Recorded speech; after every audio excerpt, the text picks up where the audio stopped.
Welcome to the Brewing Wellness Podcast, nourishing UFT members, one conversation at a time. Brewing Wellness is a podcast created by the UFT Member Assistance Program to support the mental health and well-being of our members. In order to do the work you do every day and be present for your loved ones, students, and patients, your cup has to be full. Brewing Wellness focuses on mental health and wellness topics that can help us all thrive in our professional and personal lives. We'll be releasing a new episode on the last Monday of each month. Remember to listen to the Brewing Wellness Podcast wherever you get your podcasts. And please, don't forget to subscribe. Now, let's get started. Hello and Members Assistance Program. I'm an educator at the UFT Teacher Center. My name is Christine Hanley, and I support teachers and students in our New York City schools. I'm so happy to be joined today by Lexi Moulet. Hi, Lexi. Hi. Today, Lexi and I are going to have a conversation about weathering your emotions. As an educator and people in the helping field, our emotions can be a bit complex. With the holidays and winter around the corner, we wanted to take this time to speak about ways to manage them in an effective way. So hi, Lexi. Thank you for being here with us today. Hey, guys. Thank you so much for having me again. My name is Lexi. I'm the owner of WMC, and I know we're here to talk about ways to regulate your emotions in a more effective way. I thought maybe a good place to start, Christine, would be talking about boundaries, right? Because I know how boundaries can come up, especially now around the holidays and just in general. As a caretaker, roles that we play in our lives, we tend to take that and wear that hat everywhere else, right? And so something that I notice, and it happens for me as well, is that we tend to overextend ourselves.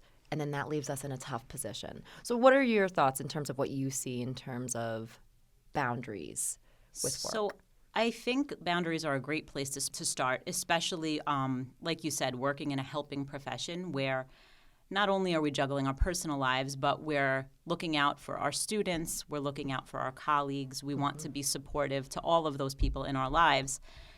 But sometimes that can feel like it's at the expense of our own wellness. Oh, yeah. Big time. Sometimes saying no can be difficult. We want to please others around us. I think also as educators, it is not uncommon to have a bit of perfectionism within us. Oh, yeah.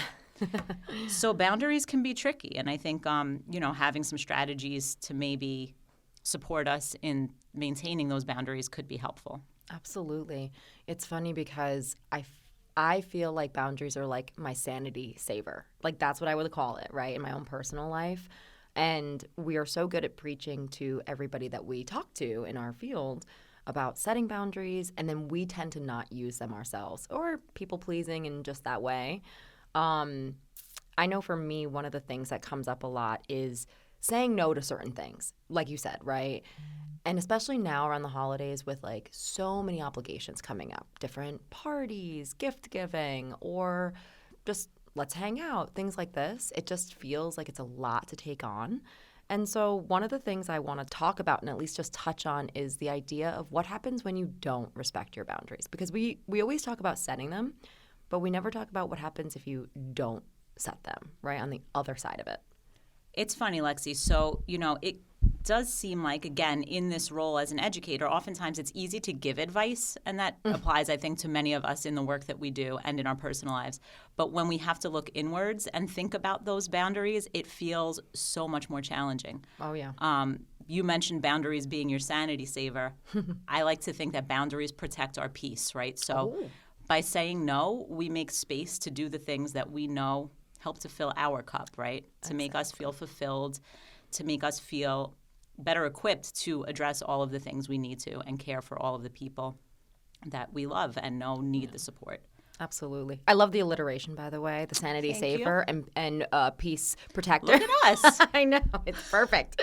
Well, honestly, I think that the thing that comes up for me most when I'm trying to set boundaries, especially with the people I love the most, right? Like my mom, my dad, my sister, my best friends, I want to please people. I'm a people pleaser. Most people are, right?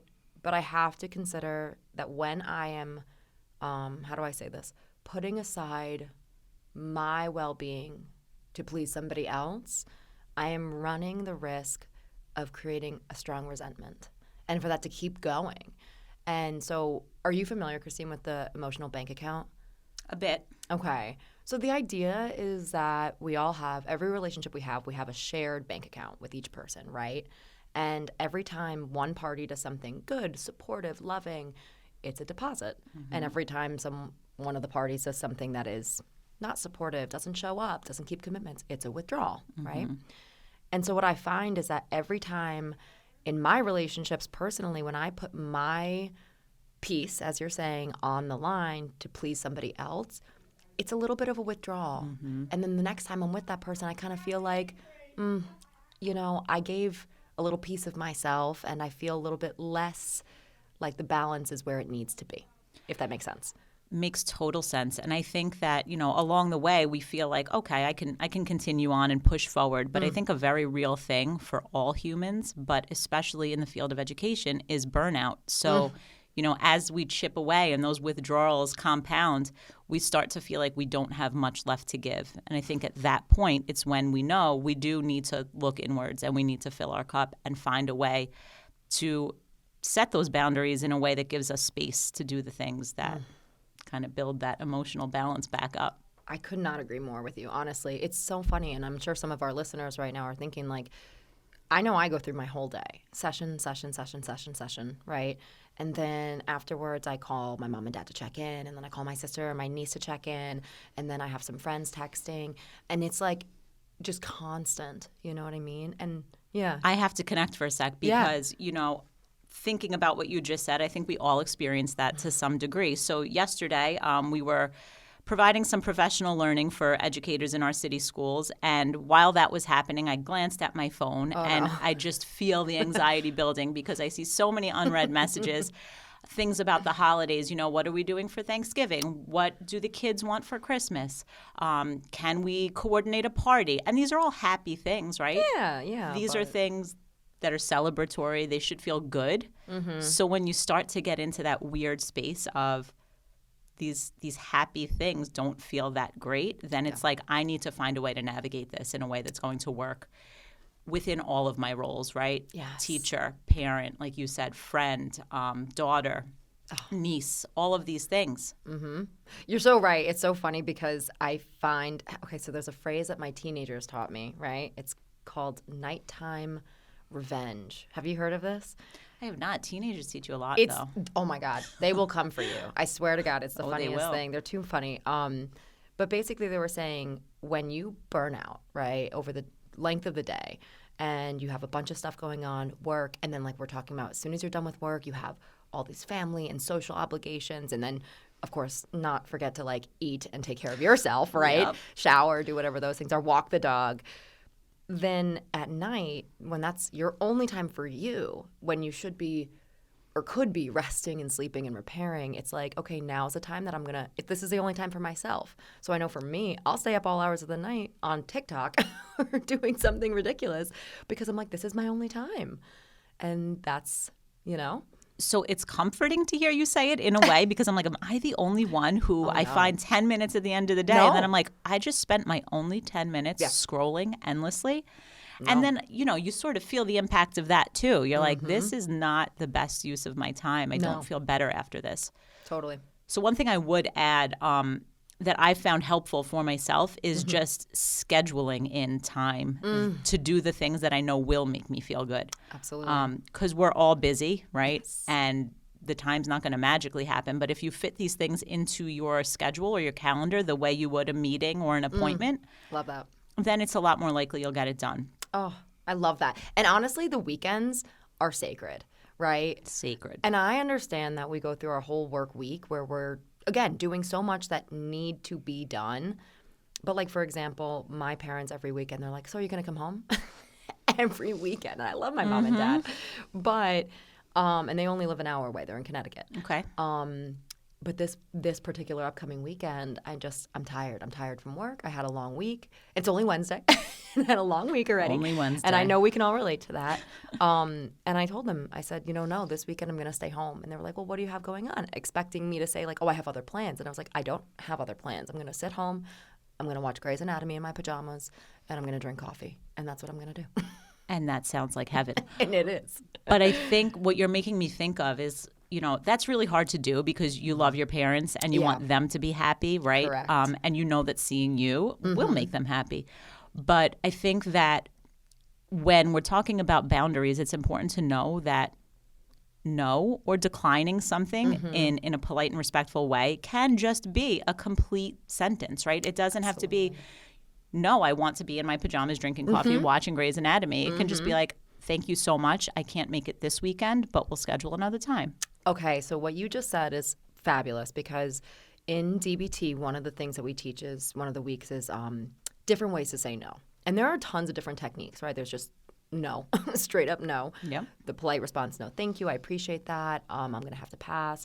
But what you just said, Christine, is what we would call like alternative, right? Okay. So saying, no, I can't do this. However, what I can do is this. So, and I do use that a lot, whether it's with parents or friends or whatever, where I'll say, I can't do this weekend. I'd love to catch up in, next weekend or something like that. And Love that. yeah. You're making me think again about my role as an educator and all of our UFT members that we work with in our city schools. A lot of times, we work with teachers who might work in partnerships, in co-teaching classrooms, or we work with teachers who work as part of a grade team, right? At work, you're part of many teams. And so team members rely on one another in ways, and sometimes you're asked to do things that you maybe know you can't fully commit to. So I think that alternative way of looking at things can be really helpful for all people in being able to still feel like you're being responsive to someone, right? And still being the helper, Oh, yeah. Yeah. but doing it in a way that's still going to work for you so that you don't reach that point of burnout. Perfectly said. You're saying yes. Well, you're saying no to the things that you cannot commit to. And then you're saying, but I want to meet you halfway. And here's what I can do. And that's not going to totally burn me out. Right? And I think that feels good to all parties. I think so. I think it does. I actually had a situation since we are, nearing the holiday season. One of my clients the other day was telling me how she's got a new partner, and she was saying, oh my God, I really want to spend Thanksgiving at my family's, but my new beau asked me to spend it at his family's. Splitting the time. Oh, and never easy. And I think, again, all of our listeners probably are like, families come in all different shapes and sizes. So I'm sure everyone has to split their time in some ways. So she was like, I feel really bad saying no to him. And I said, well, why don't you do like this? Why don't we do, an alternative? And she said, well, what do you mean? I was like, why not have Thanksgiving dinner, like at your parents', and then say, I'm going to stop by for dessert after to your new beau's. And she was like, oh, that actually makes sense. And it is a bit of a pain in the butt having to switch, move around, but It can be, but sometimes I think, what you're speaking to is there's an element of acceptance too, right? Like this is the new reality, and sometimes things shift and being flexible, but doing it in a way where it doesn't feel like the end of the world. So I have like a little bit of a personal story that I can connect here. Yeah. My husband will be turning 40 soon, and my mother-in-law said, let's join forces and let's plan a little celebration. So we got some things in the works, and then in, just the grind of daily life, I'm picking my son up. I got my daughter in the car. Then we pick my husband up. We're all in the car. Bluetooth is connected. My mother-in-law calls. She's like, I booked the party. It's going to be at this time and date. And I'm like, no. You're on speakerphone. Oh. And I felt like I ruined everything. Like this was the end, right? Oh. But then I paused afterwards. It took a few days. I was, I was pretty mad at myself for a while. Yeah. But I thought about it, and it doesn't have to be a surprise. We're going to celebrate. He's going to be happy. Yeah. Our family's going to be happy, right? Yeah. This is still a positive thing. Yes. Maybe it wasn't the way we envisioned it at first. Expectations. Exactly. But I think, adapting to life, and it can be challenging, but finding ways to sort of meet in the middle. Yeah, absolutely. I'm so sorry that happened. And I feel like Bluetooth on the phone has done all of us dirty at some point. I feel like you almost have to give a disclaimer. No, you have to. You're on the disclaimer when you say, "Oh, I'm in the car with so and so." You're on notice. You're on notice to not do anything now. That is so funny. I mean, again, I want to just point this out and say that it is hard to set boundaries for the reason that like we said before, you don't want to disappoint people. You don't want to make people upset. You want to show that you care about your relationships. But I think it's important to always take acknowledgement of what you are capable of, because it's the typical what is that, the when you're on the plane and the mask, right? Put Right. your own mask on first.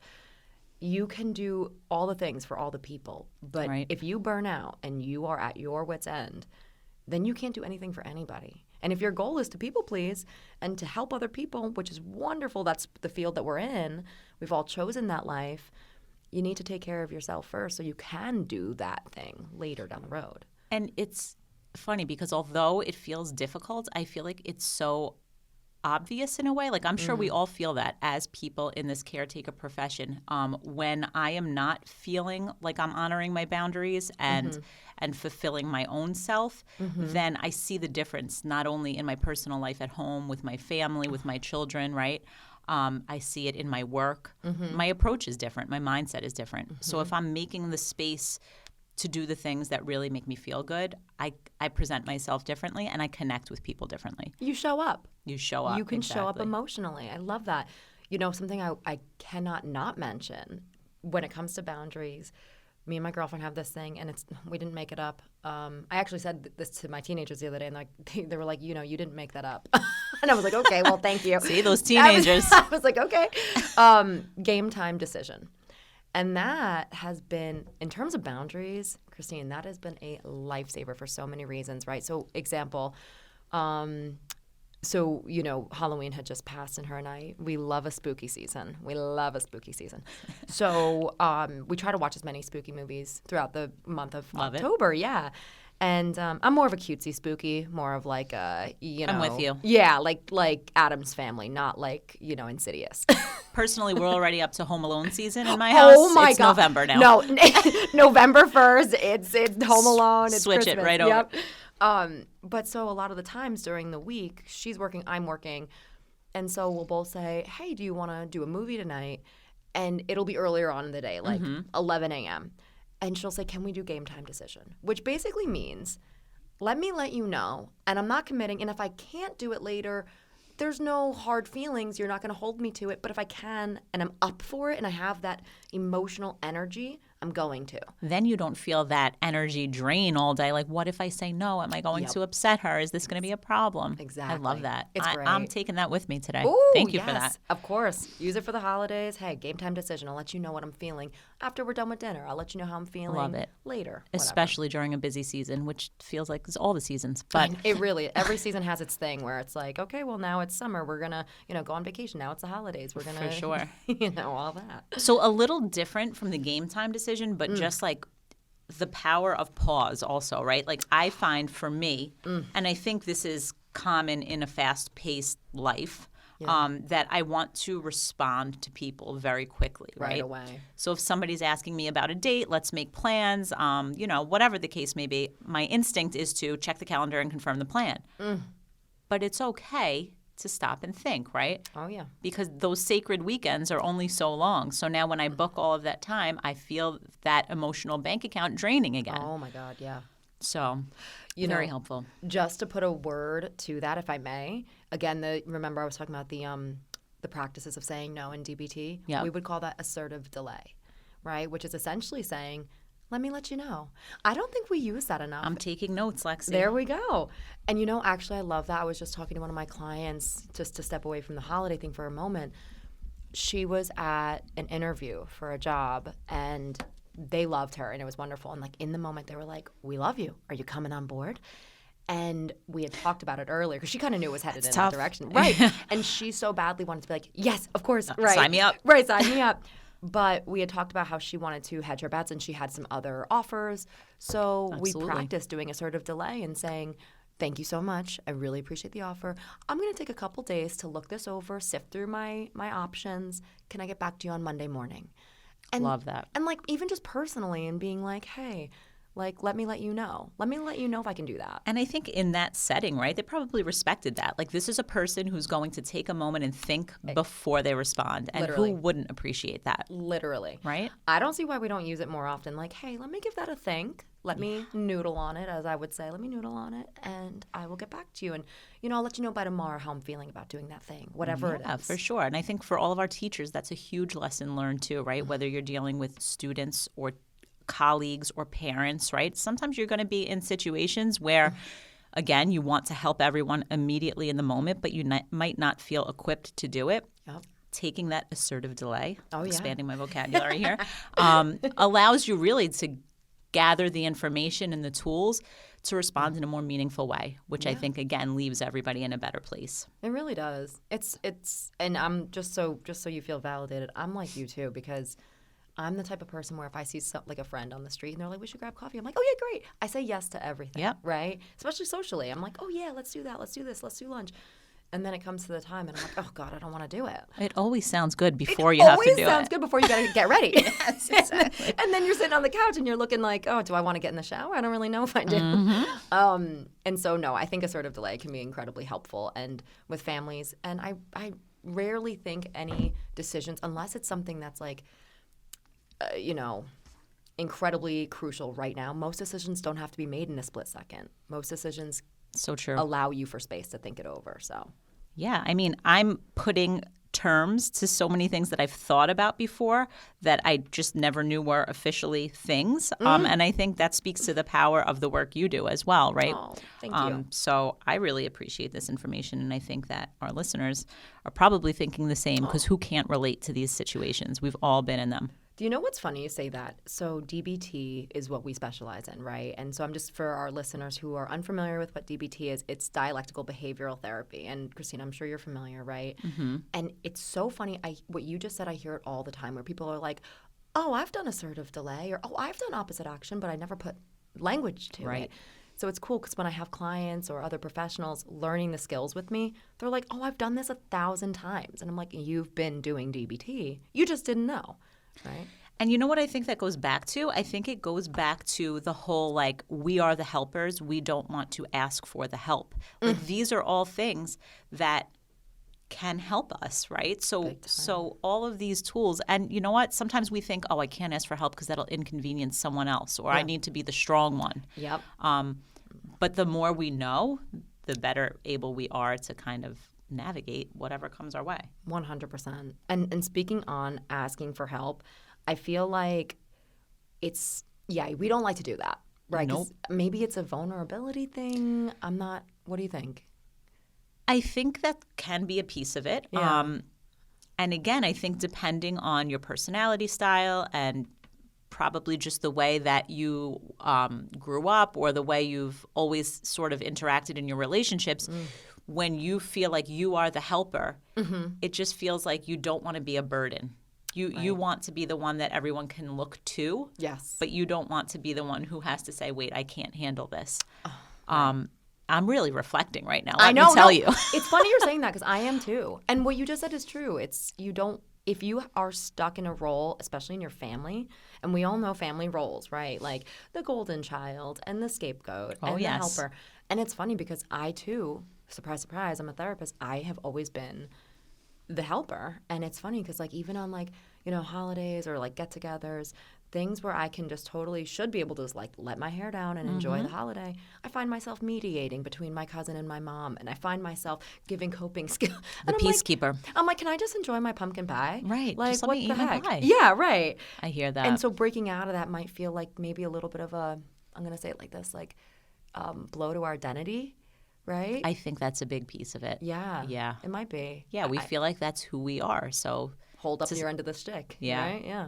But I'm then thinking about times where I have said, you know what, I do need help with this. Like for example, again, with the holidays coming up, in our work, we work right up until the day of that holiday in many cases, right? Yeah. And so if Yeah. you're going to host a big family gathering, that can feel super overwhelming. Oh, yeah. And so it's okay to say, hey, can you help by bringing the pumpkin pie? Love it. Or maybe you need to cater an event because you don't have the time to spend. And sometimes for some people that can feel like a fail almost. Or you feel a guilt because, again, you just want to do things a certain way. Yeah. But once you do, again, that acceptance piece, once you accept that this is something that's going to allow you to enjoy these celebratory things a little bit more and be more present in those moments rather than just experiencing the anxiety leading up, then I think it's worth it. That's such a good point. And if you can hurdle the idea that it feels like you're breaking out of your identity and you're asking for help and it might feel a little bit vulnerable and difficult. If you can get over that hump, right, on the other side is relief for you, that you don't have to do all the things. Yes. Like what you're saying is reminding me of my mom, and she's amazing. We're Italian, and she loves to cook. And, you know, in the past, every Christmas Eve, she would make, Christine, this whole thing. All the fish? All the fish. Forget the fish. Yes, the fish, but also, I mean, like, appetizers, amuse-bouche, like things. Oh, yeah. Like she would, and it would be like me, my dad, and like 2 of my cousins. It wasn't even like a huge, it wasn't even like a lot of us, but she would just work all day in the kitchen, do her thing. And then in the last few years, she started to be like, I'm tired. I don't know if I want to do this anymore. And so I said, do you need help? Right? Do you want me to help? More often than not, she's like, get the hell out of my kitchen. But this time I said, well, what do you want to do? Do you want me to help? Do you want me to not help? And she said, you know what I really want to do? I think I want to do none of it this year and go out to dinner. I love it. And I was like, let's do it. So for the last 3 years, Christine, me, her, my mom, my dad, my mom and my dad and a couple of my cousins and aunties and uncles, we will just go to a nice dinner. And you can all just be in the moment. Go home, no dishes in the sink. Beautiful Oh, thing. it's lovely. It's lovely. But again, so going back to your upbringing, right? Also from an Italian family. So when you feel like that's what we do. We make a feast, That's how right? it We goes. feed an army, whether we have 5 people or 25 people. So to sometimes say, like, I'm not going to do this in that way feels like a hit to our identity. It does. But when you step outside of that and look at the bigger picture and look at how much you're enjoying those events now, you come to that realization that it's going to be okay. Right. I mean, look, it is a part of our identity. You're so right. And everyone who's listening have your own cultural identity and what is right for you to do, especially over the holidays. But at what risk? At what risk? We are doing so much for our clients, for our students, for our work, and then our families. It's okay, every now and then to be like, I don't really want to cook tonight. I'd rather just order in, or I'll cook, but I need you to chop the potatoes, or asking that's for a help. boundary right there. It's a boundary. Exactly. Protecting that piece. Exactly. But you mentioned vulnerability there also, and I think sometimes while we might fear to show that vulnerability, I think it strengthens our connections too. So again, going back to our work as educators, when we can share that vulnerability with others, I think it models for them that it's okay to present yourself honestly and authentically. And that, sometimes we do need help or sometimes we don't have all the answers, but that we're in it together and that we are a support system and we can help one another when we need it. And sometimes you're the helper and sometimes you need the help. Yeah, and sometimes you're the helpee. Yeah, that's it. No, I totally agree. I actually kind of consider, Christine, vulnerability to be like the ultimate interpersonal connector, right? Because if you could be vulnerable with somebody, it's all the things that you just said, and it shows that look, we're just people. We're just humans. We're all humans. And we're all trying to get by. I don't care how much money you have. I don't care what your position is in the world. I don't care any of that. You're a human. I'm a human. And we're all just doing our best to get by. Right. And I also think that, if we're to put on this happy face and be so bubbly and cheerful and energetic all the time, I think people can see through that at a time. So, again, that authenticity, like showing that we all have our moments, but we also all have ways to, again, fill our cup, which it's just so important. Absolutely. And I'll even expand on what you just said, too. Not only if we were bubbly and cheerful all the time, it gets exhausting and what you just said, but it's also like it might make other people feel like, oh my God, should I be that way? Do I need to be bubbly and happy all the time? If I'm not, what's wrong with me? Right? Just another added pressure. Exactly. Which, I know we're wrapping up soon, but I did want to touch on seasonal affective disorder, if that's okay. Just yeah, because absolutely. We're coming into those months, right? And so I just want to give kind of like a quick, clinical, if I may. So it's a very real diagnosis, obviously, in the DSM. It's a form of depression that tends to come on during the fall and winter months. And it's believed to be caused by a reduction of our sunlight and changes in our body's internal clock. And so just some symptoms that I want to highlight that all of us can be feeling if you have this. I mean, I know I go through this as well. Feeling down, sadness, hopelessness, loss of interest in activities, changes in appetite or weight, sleep trouble. For sure. Lack of energy and fatigue. increased anxiety and difficulty concentrating, all your kind of like textbook depression symptoms, but most specifically around these months. Yeah. And I mean, I hear my clients talk about it all the time. Do you hear your colleagues talk about this and people you work with? Absolutely. It's a big change. You know, your energy levels definitely shift. It's funny because my daughter, who will be turning 4 shortly, the other day says to me, and it was about 5:30 at night, she's like, "It's nighttime?" And she was just blown away. Right. So everyone feels it, right? The sleep patterns, the energy levels. Oh, yeah. Yeah, you kind of just want to be in your PJs and be able to be home. Yes. But again, like anything else, like we said, just having the awareness, all of the things you just shared and your expertise with your counseling work, I think can help us maybe to find some ways to navigate that as well. Yeah, well, I got you. I have a few things that have helped a little bit here and there. And by the way, just to your daughter's validation, it's so funny because I swear to God, I saw a TikTok the other day where a guy's going to his car and it's like light out. And he's like, all right, I'll be there in 2 seconds. And then he opens the door and it's midnight. Darkness. And I'm like, that is literally what it feels like. It's so quick. And it's like, Yeah. oh my, I feel like my day is cut in half. Absolutely. And it just kind of sucks. But, and I actually did this the other day. So the first thing I'll mention in terms of some things, some coping skills as it relates to SAD, exposure to natural sunlight when you can get it. I know it's cold out. Believe me, I am extremely sensitive to the cold. I lived in Miami for about 7 years, and your girl does not like New York being winters. cold. No, I do not like it. If my family wasn't here, I'd be back on the beach, believe me. But getting that natural sunlight when you can. Like Friday, I had a little bit of time in between sessions, and I went to Union Square Dog Park. Yep. And there was Beautiful. this little sliver of light, Yeah. of sunlight, and I just kind of basked in it for a while. Had my coffee, hung out, watched Take it when meeting you plan. can. Take it when you can. Movement's so important, right? And you're moving so much more in the summer months or the nicer months, and you don't even realize it because you're just walking places. Right, just naturally. Naturally. You might walk to work instead of taking a subway or a cab. And it's like when you reduce that, it really actually plays a major role in your brain and how those dopamine and serotonin reproduction happens. And it actually does a huge thing for you when you can get yourself moving and get those energy levels back. Yeah, I think that movement in whatever form it looks like, Whatever form. tremendous impact on everything we touched upon today. Agreed. Right? Agreed. Yeah. And I want to be clear and say I call it movement. I don't call it exercise. I'm of the school of intuitive eating, and we like to say movement. Yep. You know, exercise can have the connotation of losing weight, and movement is really just that. It's just movement. It's just moving your body, and it can be.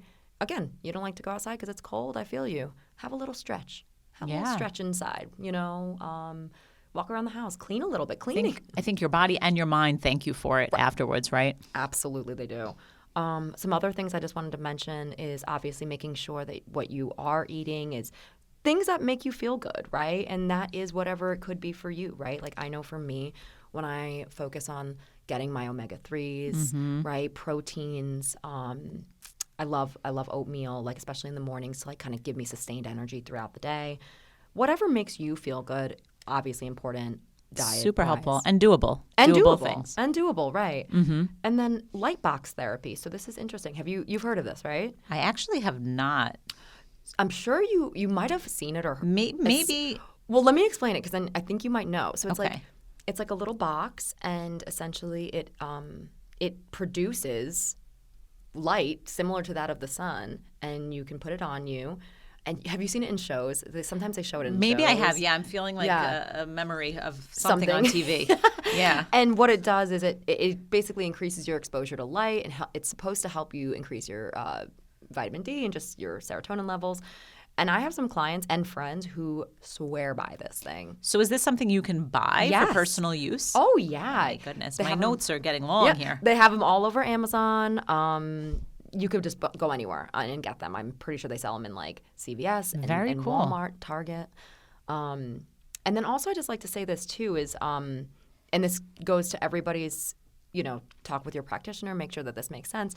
But I course. actually, we were talking about psoriasis earlier, and I started because of that taking vitamin D, vitamin B, and fish oil, omega-3. And I've noticed that my energy levels have increased.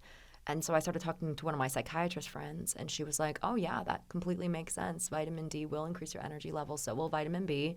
And so, again, if it makes sense for you to add those supplements. Yeah, again, a doable thing and talking through it, seeing what works for you. Exactly. And then, of course, if you're healthcare professionals, just increase support. There's nothing wrong with that, right? We are all in the helping field.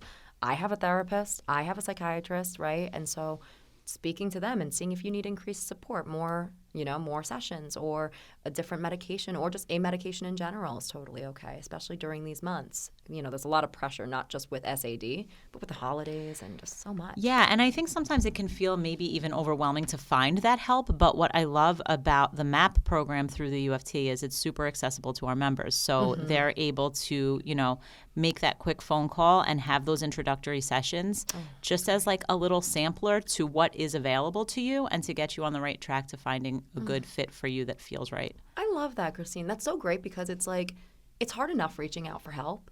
So to have it so accessible and just be like, I can call this number and talk to somebody. Right. Like you don't have to navigate this whole expansive world, but you have this home base, and it's just another benefit through our union that you have access to. So it's something to take advantage of and just to explore. I love that. I love that you guys do that. We're lucky.